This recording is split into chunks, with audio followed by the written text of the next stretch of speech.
and that's the Niners and the Seahawks in Week 18. The winner gets the 1 seed in the NFC. Chase, how you feeling about it as we get closer to kickoff? Can't wait for it. Kyle Shanahan said yesterday that he and the team approaching this game like a playoff game, and it really does have that type of feel and intensity, right? And there's so much at stake. Number 1 seed, home field advantage, first round bye in order to rest up for the second round, the divisional round of the playoffs. NFC West title is on the line too. These two teams met all the way back in week 1 to start the season, and it was a fantastic ball game that really went back and forth between Seattle and San Francisco throughout it. And I think both of these teams, and this is the maturation process of a season and just what naturally happens throughout the course of a single season, but they've both gotten better. I think Seattle's really grown since that week 1 win or week 1 loss. And I think the Niners have really grown since that week 1 victory, in which they scored on the first drive of the ball game, 93 yards right down the field. Didn't score again until the fourth quarter when they had a Jake Moody field goal. He's now the kicker for the Commanders. And then Brock Purdy went 5 for 5 on that game-winning drive. Found Jake Tonjes that unbelievable play, and then Nick Bosa putting the offensive tackle into the lap of Sam Darnold, causing that strip sack, turnover, ball game. And that really, Larry, was the starting point of what has been a really magical, memorable, and Cinderella season for San Francisco. They now have 12 wins on the year, opportunity with everything that's gone against them, all these injuries, to still get the number 1 seed in the NFC. They're going to be rocking the black maroon font jerseys. Levi's Stadium is going to be intense. It's going to be popping. It really doesn't get any better than this. Well, and let's go to that first game, week 1. Niners win 17-13. Tonjes had that amazing catch in the fourth quarter. That was the difference in the game. But I thought it was interesting that Purdy started that game, and he dropped back to pass in the game 35 times. And yet they only had 1 sack of Brock Purdy. And this is supposed to be a really, really good Seahawk defense. But Julian Love that day was the only guy that got a sack. Now, the Seahawks did get 8 hits on the quarterback that day. The Niners only had 1 sack and only 2 hits on Darnold. So they hit Purdy. They just didn't sack Purdy. And I do think it's interesting that, Russell Wilson was 17-4 against the Niners. He totally owned the Niners.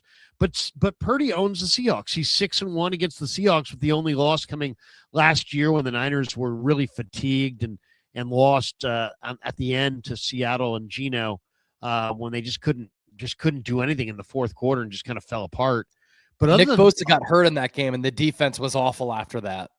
And also, that was the 49ers with their biggest rest disadvantage, and it really showed. They tired out in that game.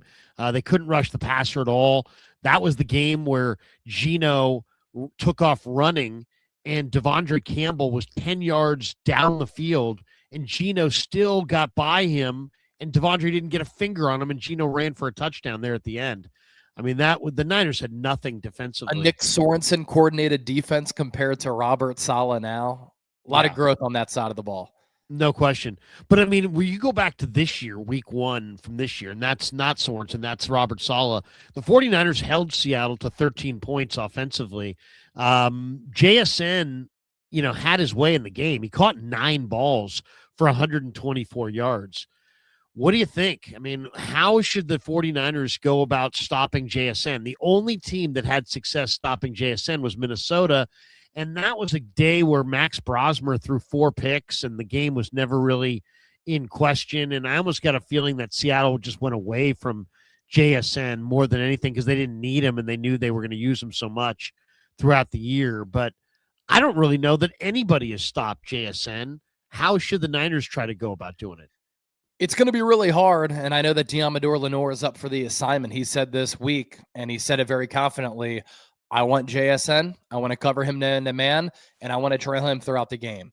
And Deommodore Lenoir has always gotten up for these big games against some of the top wide receivers in the NFL. He's always really enjoyed playing the Seattle Seahawks. Him and DK Metcalf got in a lot of battles, whether it be verbally and or on the field, just in some of those one-on-ones. And Jackson Smith-Njigba this year has been one of, if not the best wide receiver in football. I really like the way that Kubiak utilizes him. He'll line up on the inside, he'll line up on the outside, but he'll also line up in the backfield flanking Darnold, and he'll run some routes, like some wheel routes almost, or take it to the flat on an option route, and they just find ways to get him the football. And so Renardo Green coming back, that's going to help out your secondary. I imagine Diamador Lenore is going to be able to cover and trail JSN throughout the game. And I think that Lenore is a cornerback who is fleet of foot, who is physical, who plays bigger than his size, and will be able to cover Jackson Smith and Jigba. Now, for a player that good, he's going to get his. But can you limit some of the big plays? That's really what it comes down to. And the Seahawks offense in general, it's been an interesting unit as far as a case study goes this year, because their overall numbers, Larry, are really good. They're second in points per game at 29.4 as a team, 8th in yards per game, 1st in points per play, 5th in yards per play, but 15th on third downs, but 8th on fourth downs, but then only 19th in red zone touchdown scoring percentage. And so they've kind of been an up and down inconsistent unit. And then of late, really over the last couple of months, they've almost been an average offense in some categories, bottom third of the league. Sam Darnold in his last 8 games, 9 touchdowns, 9 interceptions, 220 yards per game. He ranks 29th among 33 quarterbacks in Pro Football Focus overall grade. He's 23rd in adjusted EPA per play, but Seattle's been 7-1 during that stretch because their defense is so good.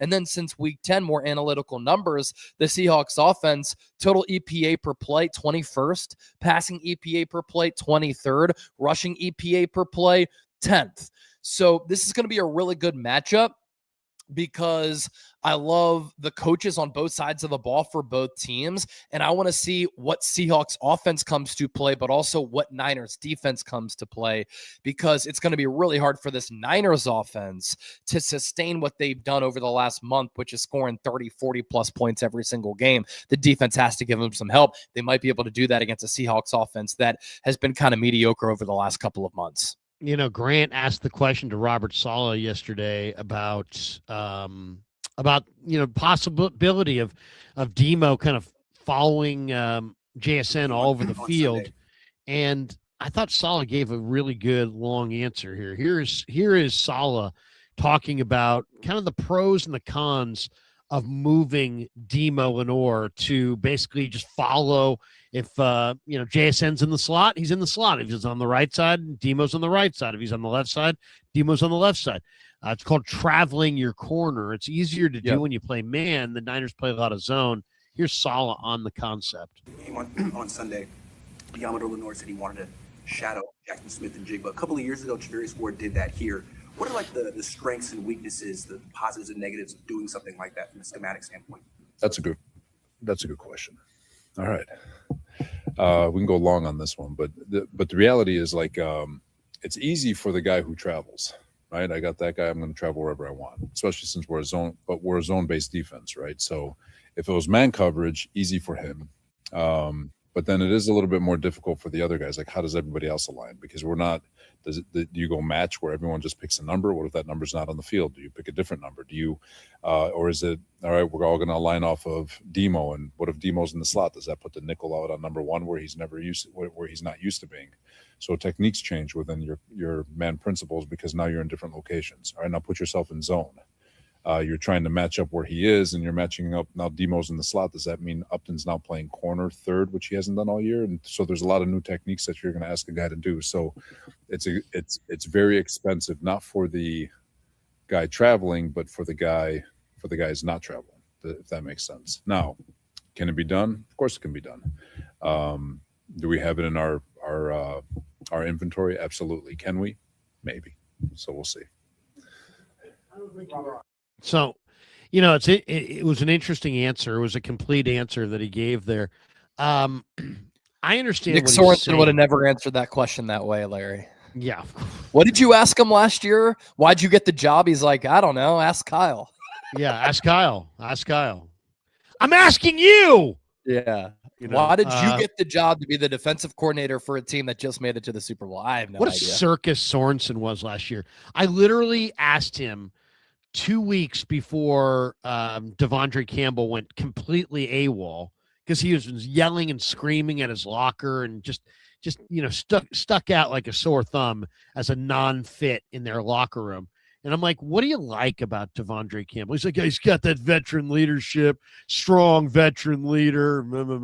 It's like then he goes AWOL and refuses to go in, and suddenly he went from strong veteran leader to banished from the kingdom, and his card key doesn't work. It's funny how that works. But he brought up the fact that it's Demo could do it, but it would put other guys, in tough spots. Like, it's a trade-off. What if all of a sudden you held JSN to 7 catches for 65 yards, but Rashid Shaheed scored 2 touchdowns off broken plays because, McDonald figured out, or Kubiak figured out, that if you move JSN to this part of the field, that it creates some indecision among the defense pre-snap, and all of a sudden it led to a couple busted plays, which resulted in touchdowns. You just defeated the purpose of slowing down JSN. So I would take from that they will not be. They're going to play sides. They're not going to follow JSN around with Demo. That was my takeaway off that. Yeah, I will say too, I think one thing that if the Niners do want to go in that direction and they want to have Demo trailing him, what helps Demo from a technique standpoint is that to start his career, he was one of the best nickel slot corners in the NFL. And over the last 2 years, you've seen him play more so on the outside. And then this year, he's made that full transition to the outside. And so he's capable of doing it because he can do a lot of different things inside, outside. And he's played at an elite level, both in the slot and as a perimeter cornerback. I'll also add this when it comes to JSN and then the possibilities of him opening up Rashid Shaheed, who is one of the more underrated, electrifying players in the NFL. The Niners safeties have been very Jekyll and Hyde this year. There have been good moments. There have been some bad moments. There have been some really nice plays. There have been some blown assignments. The Niners safeties, if you're looking for an X factor in this game, Malik Mustafa, Jair Brown, tackling in space is going to be big, but the communication on that back end to not give up those explosive plays is also going to be very, very vital in this game. Yeah, no question about that. There's just no question about that. One of the interesting things that I saw this week was from Akash. And Akash put out a stat. Let me see if I can find it here. I think I had it here a second ago. That I thought was really interesting. And it basically just shows that Seattle has struggled this year, Chase, defending the tight end. Here it is. Seattle's defense. They're 18th in DVOA defending tight ends this season. They've given up the 5th most yards to tight ends on the year. Tonjes is playing well. Kittle's trying to come back. Is that the advantage the Niners have, is that go to Kittle, go to Tonjes against this defense? And because the numbers say that the Seattle struggles against the tight end. And the numbers also kind of say they struggled defending the running back out of the backfield. Yeah, I think Seattle's a little susceptible there. And Mike McDonald talked yesterday about how Christian McCaffrey is literally a threat on any given play. And I think that's what he's alluding to there. Obviously running the football, but it's how he runs the ball. He has success running in between the tackles. He can get out to the edge and push the perimeter and bend that and cut it upfield. I think that McCaffrey over the last couple of weeks has looked phenomenal, but it's also what you alluded to there too. It's his ability to catch the ball out of the backfield. And Kyle Shanahan, with Christian McCaffrey at his disposal, has never shied away from a screen pass or even a bubble screen out there to get some blockers out in front, whether it be pulling offensive linemen or a tight end and wide receivers just setting up to block before that bubble screen. The middle of the field, I think, has also been a little bit of a weakness for Seattle, which is what has lended itself to them struggling a little bit against tight ends. I don't think people realize just how great George Kittle was prior to him missing the game last week. In his last 6 games prior to that, he had more than 40 catches for 499 yards and 6 touchdowns. He was on fire. But it's also what he does in the run game too, which helps out the Niners from a run game efficiency standpoint, but makes him hard to guard and the Niners offense difficult to defend because he could start off as a blocker, then run a route. And that can fake out the defense a lot. I think Seattle at times has kind of struggled to cover tight ends in that regard. And then Kittle's just one of the best at being deceptive, but also being so dynamic, being able to pick up yards after the catch, difficult to bring down. I've been saying this for years. I'd love to see more two tight end sets. I think now you have the luxury of being able to do that because Jake Tonches has developed into a really solid player. Not a great blocker. Very few tight ends are great blockers like George Kittle is in the all-around aspect. But when you have Kittle on the field and you have Tonches, maybe we see some 12 personnel from the Niners where Kyle Shanahan trots out some of those two tight end sets to try to get the tight ends going over the middle of the field. Doesn't look like we're going to see Trent Williams. Did not practice, hasn't practiced all week. What do you think of Austin Pleasance against this front? Now, Seattle on paper, runs a 3-4 front. But if you look at them, when you watch them play, it looks like a 4-3, right? Because you've got Byron Murphy, Jaron Reed, Leonard Williams. Those are their three down linemen. And then DeMarcus Lawrence, and Lawrence rushes the passer. So he's a 4, it's like that. There's your 4 down lineman, even though technically it's a 3-4 with Nwosu and Lawrence as the outside backers, and they have the undersized Drake Thomas and Ernest Jones inside. What do you think as far as Pleasance? Do you think Pleasance is going to struggle? Do you think they can give Pleasance some help? He played well against Chicago. I mean, he really did. Hopefully he can play that well again.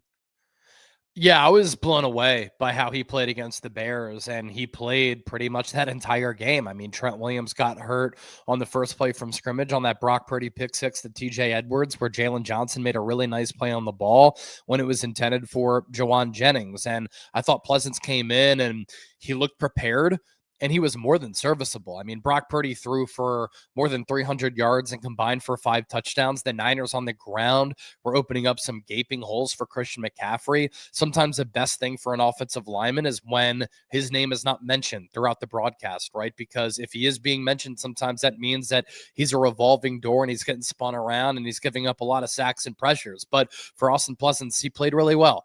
Here's the thing.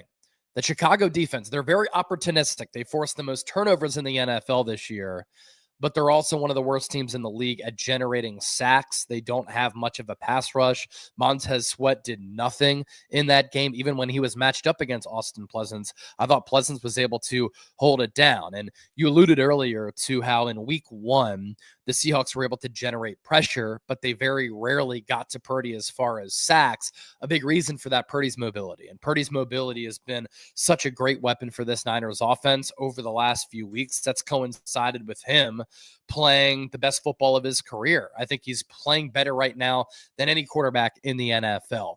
But with all that being said, the Seahawks front and the Seahawks defense in general, so much better than Chicago. And so Austin Pleasance will have his work cut out for him. Seattle, led by Mike McDonald, who's one of the top defensive minds in the NFL. They're second in points per game allowed, fifth in yards per game given up, first in points per play, second in yards per play, number 1 third down defense in the NFL. The Niners are the number 1 third down offense in the NFL. And the red zone touchdown scoring percentage is also top 10. And on defense, they're also first in overall EPA per play, fourth in passing EPA per play, and first in rushing EPA per play. So you love what Austin Pleasance did against Chicago. He's going to have the game of his life again against a much better Seahawks team. Who's going to pay for not having their left tackle? Niners are not going to have Trent Williams. They're going to have Austin Pleasance. Seahawks are not going to have Charles Cross. And not only that, Josh Jones, his backup, didn't practice a couple days this week. And there's a lot of talk that they're going to go with a guy named Amari Kite, who was a college free agent this year. He's a rookie, undrafted free agent. Supposedly they're going to go with Abraham Lucas at right tackle. And this guy, Amari Kite, who's 6'7", 300 pounds. He played at Central Florida. He wears number 79 at left tackle. How much do you think that's going to be a factor in this game? I think it's a big factor, and this could end up being a huge break for San Francisco. They're already dead last in the NFL in sacks, in addition to pressure percentage, and that's really been the case since Nick Bosa has been out. But if the Seahawks are without their best and starting left tackle, does it allow the Niners to load up that side of the line of scrimmage to try to generate pressure on Sam Darnold? Does that allow San Francisco to be a more productive pass rushing team? When Robert Saleh calls his timely blitzes, which I think he's done a great job of that this year as far as the feel and the timing of it, does San Francisco try to target and exploit that weakness? Charles Cross is a really good player. Overall PFF grade this year of 73.2, that's 28th among all offensive tackles in football. His pass blocking grade, he's even better there at 76.9. That's 18th. And his run blocking grade is 66.7. And you pair that with the fact that when Sam Darnold gets pressured and when he's playing in big games and he feels the weight of the world on his shoulders, Darnold has shown throughout his career that in some of these big games, he can struggle and he can go to being big game Sam Darnold where he has some of these lapses and he can make mistakes. And sometimes he can get confused by what the defense does. What I loved about what the Rams did against Darnold prior to the Seahawks coming back, and that's credit to Darnold for leading his team back. Chris Shula would try to mix and match a lot of looks, and he would show Sam Darnold that they were playing man, drop back in zone. He would show Sam Darnold that they were playing zone, they drop back in man. On one of the plays, I think the Seahawks had a motion man and somebody trailed the motion man, and Sam Darnold thought, okay, this is going to be man coverage. Then the Rams drop back in zone. That's when Sam Darnold got picked. And so I hope that Robert Saleh saw that. He can implement that. And obviously, if they're without their left tackle and Charles Cross, that's a weakness that you can take advantage of to try to get pressure on Darnold because he's shown throughout his career he'll put the ball in harm's way, especially when he's under siege. You know, to me, the part of this season that makes no sense is the way Brock Purdy is playing since he came back from the injury. If you said, give me something that surprises you about the Niners, I'm totally shocked that Brock Purdy has come back from turf toe with no ill effects from having turf toe. He doesn't, if he's in pain, he doesn't show it. He doesn't talk about it. We're not really seeing it. He looked like he was moving kind of gingerly about a month ago, but now he doesn't. I mean, that in and out move where he found Juszczyk, he's losing guys left and right. He looks like his footwork is really good. Here's Mike McDonald talking about the challenge of defending Purdy. We'll play this, and then we'll come. I want your thoughts on what you think we may see from Purdy and what you thought. How surprised are you? But first of all, here's McDonald on Purdy.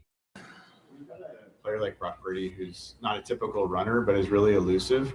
At what point do you prioritize treating him like a running quarterback and keeping him in the pocket over stunts and rushing pass? Well, there's definitely a balance. Not all plays are the same based off the situation. He's doing a great job.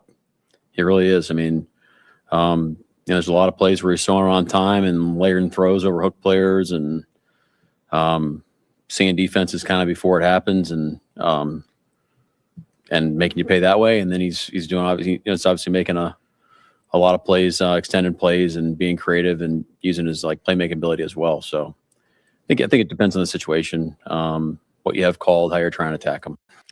Nobody has defended Brock Purdy better than this guy on Christmas a couple of years ago, where he basically took advantage of the Niners using lots of these condensed formations and just said, you know what, we're going to blitz the slot corner off the condensed formation. And since he's right there off the line of scrimmage, we're going to guess that we can speed up the quarterback because we're going to get home on the quarterback with free runners. And then we're going to drop, guys into the middle of the field. He had Kyle Hamilton. He had Patrick Queen. He had Roquan Smith. He had some really good defenders just hanging out in the middle of the field, reading the quarterback's eyes. And they got a couple turnovers, a couple lucky bounces, but a couple that were just, bad plays by Purdy. What do you think? Is McDonald going to have some wrinkles in this game for Purdy? And how surprised are you that, you cover this team like I do on a daily basis? I thought it would be great to get Brock Purdy back, but I thought, he's going to be, he'll be back and then he'll be in some pain and he'll probably have 5 or 6 games where he'll play pretty decent. And then maybe he's going to backslide from there. And instead he looks like the greatest version of Brock Purdy we've ever seen. So make sense of that. It's incredible what Brock Purdy is doing right now, and I think he's playing better than any quarterback in the National Football League currently over the last month. And some people, when I said this earlier in the week after what he did against Chicago, said, well, Chase, what about Matthew Stafford? Matthew Stafford comes out on Monday Night Football, and against the Atlanta Falcons, he throws 3 picks on the road. Drake May is also playing at an extremely high level, but I think Purdy right now is playing better. Some people might say Josh Allen. Right now, Brock Purdy has been better. He's on an absolute heater. I think he's playing the best football of his career. Everybody has liked to say in the past that Purdy is carried by Kyle Shanahan, that Kyle Shanahan elevates Purdy. I think right now, Brock Purdy is elevating Kyle Shanahan's system, and he's taking this offense to another level. And I think with Shanahan having to coach in a more aggressive way, Larry, just because this defense is bad, because that's what happens when you're without Fred Warner and Nick Bosa, him being more aggressive as a play caller and as a coach has led to the offense being better, and it's brought the best out of Brock Purdy.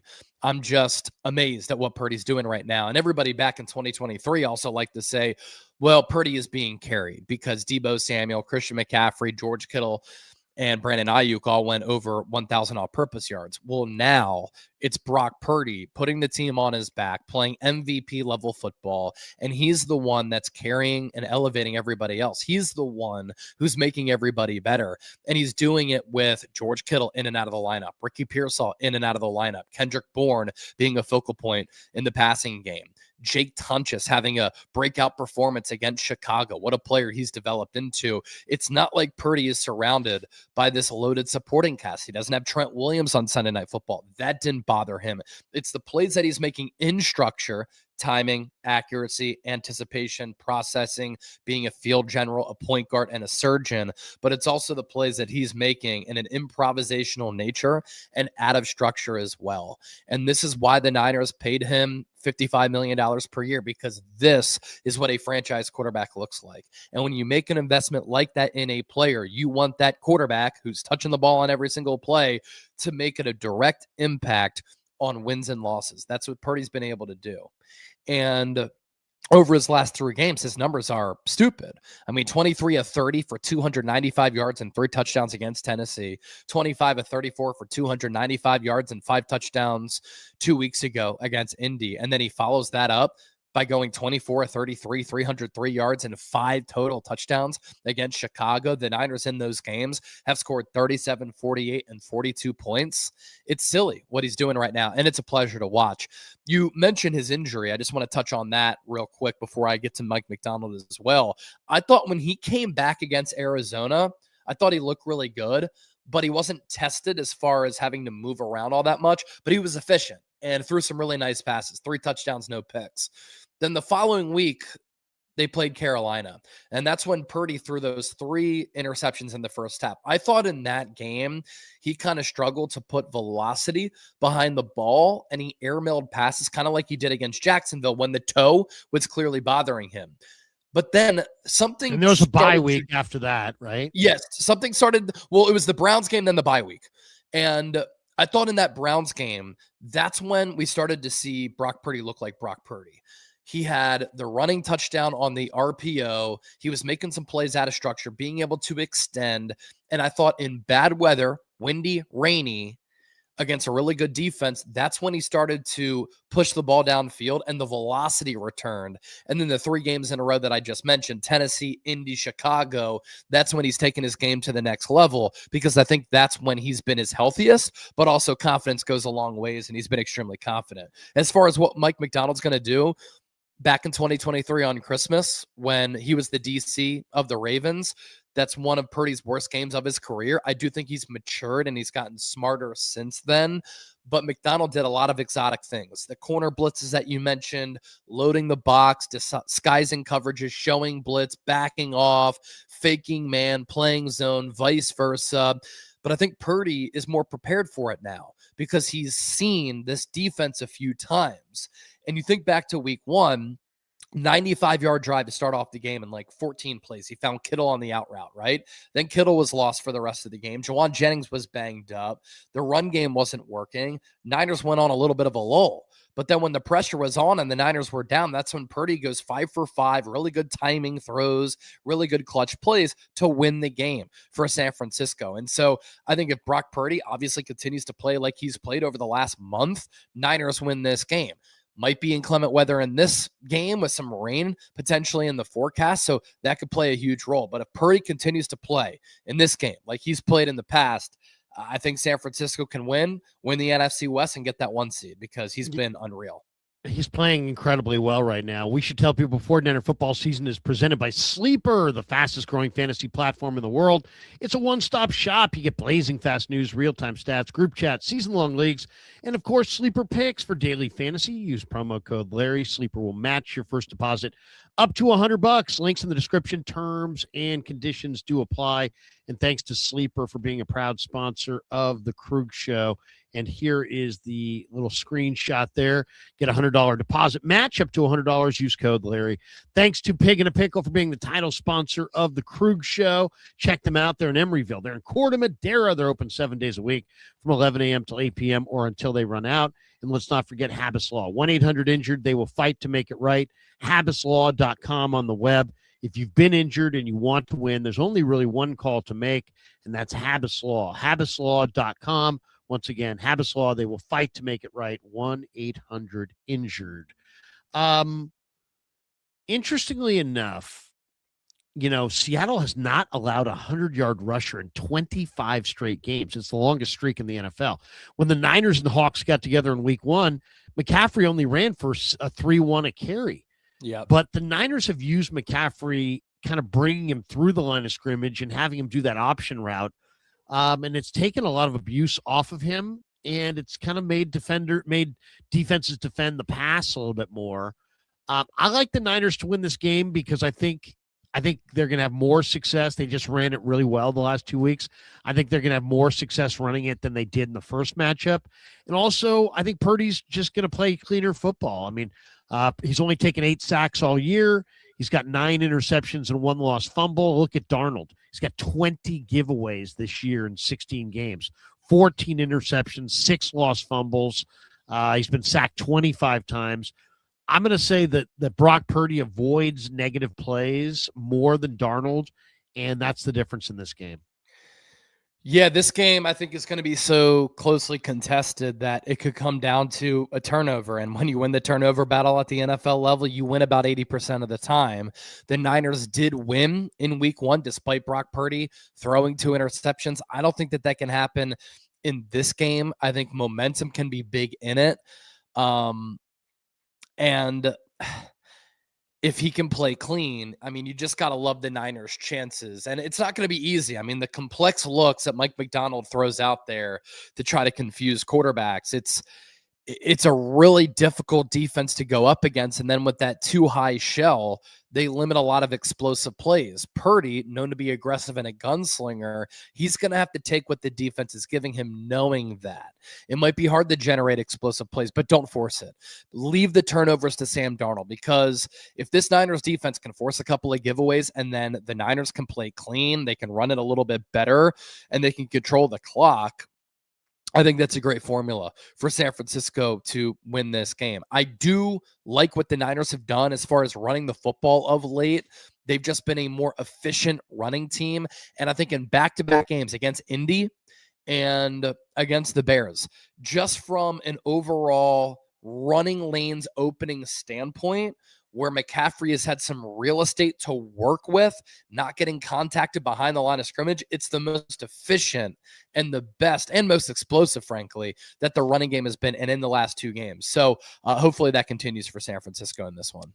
2 last supers, and we'll bolt for the door. We're going to cut it short today because we got a busy day the rest of the day. Joseph Ernberg says 35-13 Seattle. Lenore exposed as the mid player that he is. Wow. Joseph was saying the season was over a couple of weeks ago, so maybe he's just continuing that type of the negativity, and I love you, Joseph, in hopes that it's a reverse jinx. If that's what you're doing, Joseph, I see what you're doing. There you go. Tommy Huxley. Can we be honest? Tig is not good. He sucks. Up and down here. Up and down here. Yeah. I mean, he didn't suck 2 weeks ago when he punched out that ball and got that big turnover in the first half. But I do hear you. His coverage has got to be better. It's got to be better. There's no question about that. Chase, what do you got cooking the rest of the day? Yeah, so I've been in Pennsylvania all week. My grandma's 99. Got to see my dad. Wish both of them a Merry Christmas. Been with some friends as well. But I've been doing content every single day. And, of course, more content to come in the lead up to kickoff tomorrow. And then I'll be back in the Chat Sports studios for a watch party tomorrow night. We'll do an hour pregame show at the very least, maybe 90 minutes. And our audience is going to be crazy. So I can't wait for that.